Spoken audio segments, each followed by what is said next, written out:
بسم اللہ الرحمن الرحیم۔ السلام علیکم ناظرین، تمام ناظرین کو راہ دین چینل میں دل کی گہرائی سے خوش آمدید۔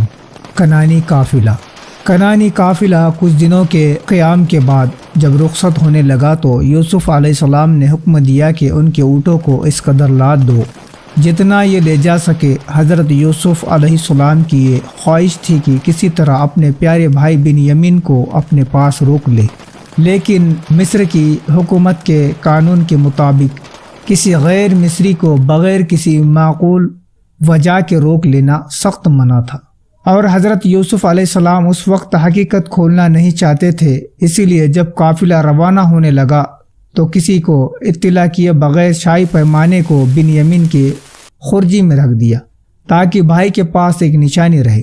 کنعان کے اس قافلے نے ابھی تھوڑا ہی فاصلہ طے کیا ہوگا کہ یوسف علیہ السلام کے کارندوں نے شاہی برتنوں کی دیکھ بھال کی تو اس میں پیالہ نہ ملا۔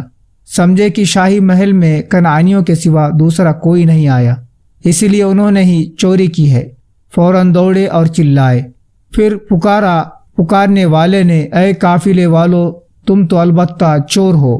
وہ کہنے لگے ان کی اور منہ کر کے، تمہاری کیا چیز گم ہو گئی ہے؟ وہ کارندے بولے، ہمیں نہیں پتا۔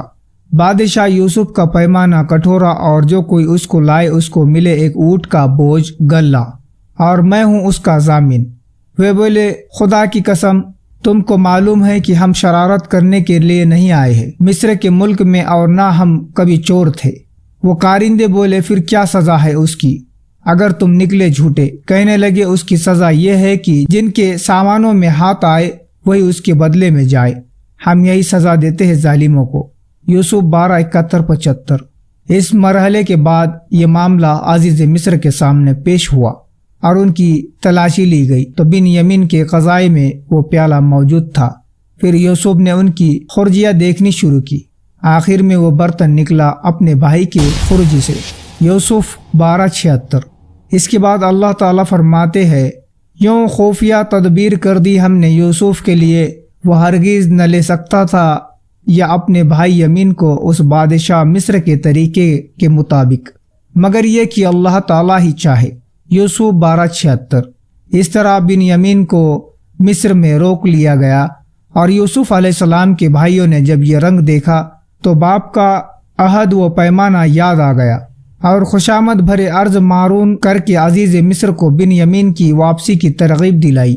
یہ طریقہ بھی کامیاب نہ ہو سکا تو آپس میں مشورے سے پایا کہ والد بزرگوار کو صحیح صورت بتلا دی جائے، اور کہا کہ وہ اس واقعے کی تصدیق دوسرے قافلے والوں سے بھی کر لے۔ اس مشورے کے مطابق یوسف علیہ السلام کے بھائی کنعان واپس آئے اور حضرت یعقوب علیہ السلام سے بنا گھٹائے بڑھائے سارا واقعہ کہہ سنایا۔ حضرت یعقوب یوسف کے معاملے میں ان کی صدقات کا ترجمہ کر چکے تھے، اس لیے فرمایا، تمہارے جی نے ایک بات بنا لی ہے۔ واقعہ یوں نہیں ہے کہ بنیامین اور چوری، یہ نہیں ہو سکتا۔ خیر، اب صبر کے سوا کوئی چارہ نہیں ہے۔ ایسا صبر کہ بہتر سے بہتر ہو۔ اللہ تعالیٰ کے لیے ناممکن تو نہیں کہ ایک دن ہم لوگوں کو پھر جمع کر دے اور ایک ساتھ ان دونوں کو مجھ سے ملا دے۔ بے شک وہ دانا ہے اور حکمت والا ہے۔ اور ان کی اور سے رخ کر لیا اور فرمانے لگے، آہ یوسف کی جدائی کا غم۔ حضرت یعقوب علیہ السلام کی آنکھیں غم کی زیادتی کی وجہ سے روتے روتے سفید پڑ گئی تھی، اور سینہ غم کی جلن سے جل رہا تھا، مگر صبر کے ساتھ اللہ پر توکل کیے بیٹھے تھے۔ بیٹے یہ حال دیکھ کر کہنے لگے، خدا کی قسم، تم ہمیشہ ہی اسی طرح یوسف کی یاد میں گھلتے رہو گے یا اسی غم میں جان دے دو گے؟ حضرت یعقوب نے یہ سن کر فرمایا، میں کچھ تمہارا شکوہ تو نہیں کرتا اور نہ تم کو ستاتا ہوں، بلکہ میں اپنی حاجت اور غم اللہ کے بارگاہ میں عرض کرتا ہوں۔ میں اللہ کی اور سے وہ بات جانتا ہوں جو تم نہیں جانتے۔ یوسف 12:86۔ یوسف علیہ السلام کا بھائیوں کو حقیقت بتانا۔ بہرحال حضرت یعقوب علیہ السلام نے اپنے بیٹوں سے فرمایا، دیکھو، ایک بار پھر مصر جاؤ اور یوسف اور اس کے بھائیوں کی تلاش کرو، اور اللہ کی رحمت سے نا امید اور مایوس نہ ہو، اس لیے کہ اللہ کی رحمت سے نا امید کافروں کا سیوا ہے۔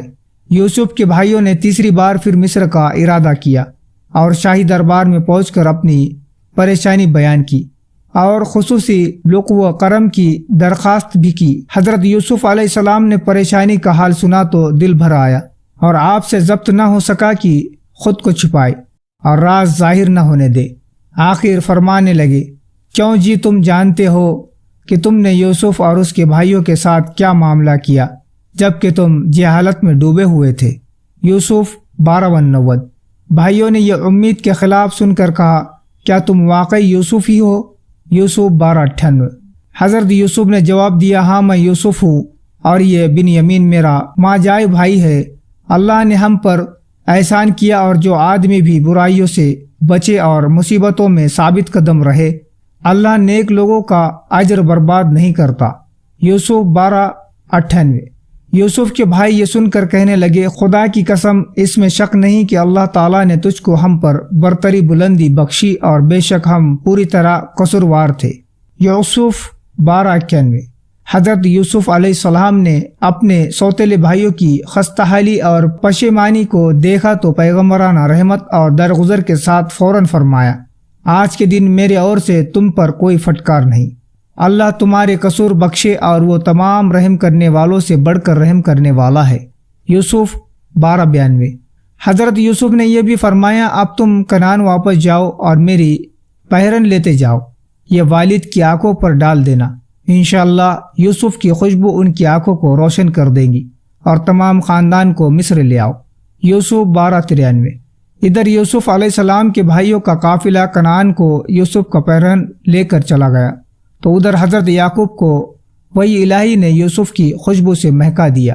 فرمانے لگے، اے یعقوب کے خاندان، اگر تم یہ نہ سمجھو کہ بڑھاپے میں اس کی عقل ماری گئی ہے تو میں یقین کے ساتھ کہتا ہوں کہ مجھ کو یوسف کی مہک آ رہی ہے۔